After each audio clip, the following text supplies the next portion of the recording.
Hi boys and girls, it's Shane and Shay.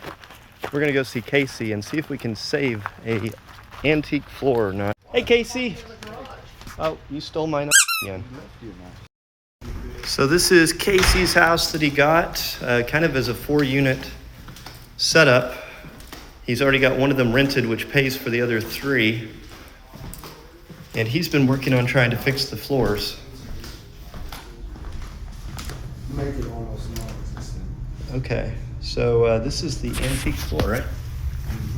This is probably from like 1905 or so, if I had to guess. And you got this crack here where it's changed levels. And you crawled underneath? Yeah, this pipe under here has got to hold this fucking big from the toilet. Okay, well that's a drain pipe. We can change sewer pipe easy enough. Over here, it's, so where is the rotten part of the floor? Right here. So mostly just there? Here, there's a little bit here, and a little bit over here, but it's mainly right here in this area right here. Okay. Yeah, I can see where this is sank a little bit. Can you tell if there's any water leaking or anything like that first before we go on? Yeah, so there's this, like I said, this pipe right here Okay.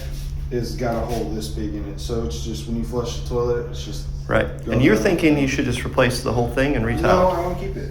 You want to keep it? Good, I good. did some research on it, and a little bit of epoxy, raise it up, a little bit of epoxy, and regrout it. You can. I would agree. I would never take this floor out as long as I lived in this house. I think it's beautiful. Okay. So what do we got underneath then? So you got How hard is it to crawl to here? not too hard. Okay. I don't have my coveralls, but let's do it. So would you put the effort into trying to save a floor like this and the bathtub like this? Look at that vintage tub. Or would you like to tear it out and just make it something modern? Let me know in the comments. You know we're friends if we crawl under a house for someone, right? Here we go. Fortunately, I don't have my coveralls with me. He's already got lights on. Oh, that's a big hole, huh? Yeah. You see water dripping right there. And this would be right underneath the sewer line. Fortunately, this is really close to the access. We got some ductwork uninsulated and on the ground here. Did I mention that I broke a rib recently? Yeah.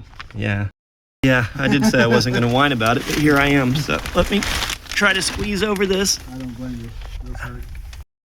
Okay, so I feel like that's your leak right there from that sewer pipe. That's a big hole. Yeah. I think that's the problem right there. So, yeah, that wood has definitely got some mold. So these are the floorboards here.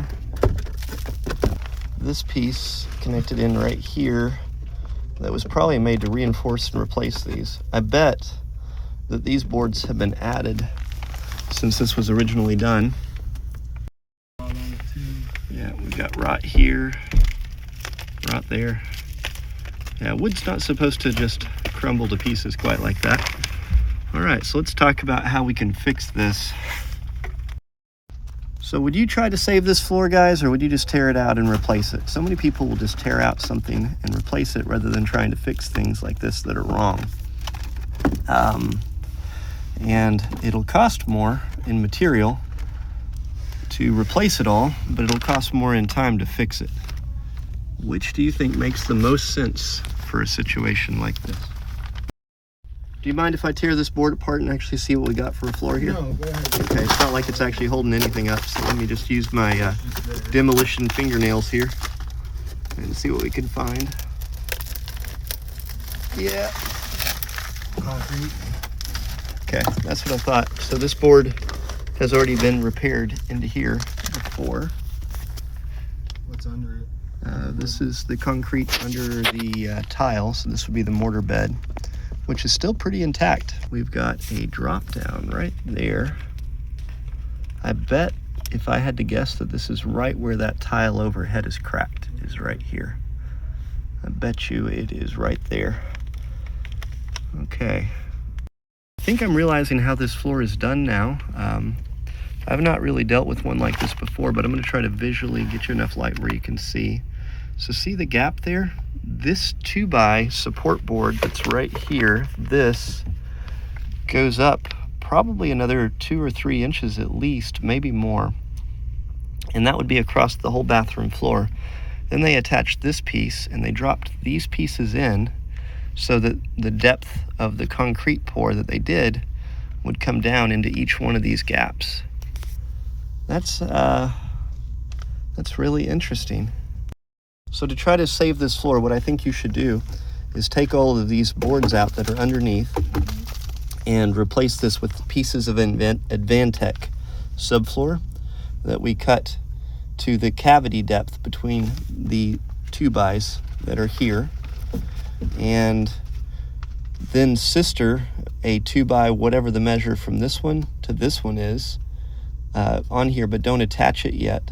Attach it to the Advantech, bring that up into each one of these gaps, and then I think we can put the jack on it and lift, and literally lift this cement floor upward. As long as we lift it evenly across those 2x, I think we can raise that tile and close that gap. Sound crazy? No. I think that could work. I mean, the tile floor is already cracked, so worst case scenario, we crack it, but I don't think it will. I think if you support it strongly, I think it'll lift. What do you guys think? I absolutely love this floor. I'm glad you're gonna try to save it. So yeah, just based on what we saw underneath, this is where the floor joist is good still. Probably this side of it. And this section from here to here is going to be one piece of Advantech underneath with supports on either side. When you lift it up, focus on lifting from this side, and this should come up and get close. Then we can come in and we can redo the grout, and I think it'll look pretty good. Then you need to fix the sewer drain coming from here, because that, as it goes into the wall and down, is probably what was leaking that led to all that rot.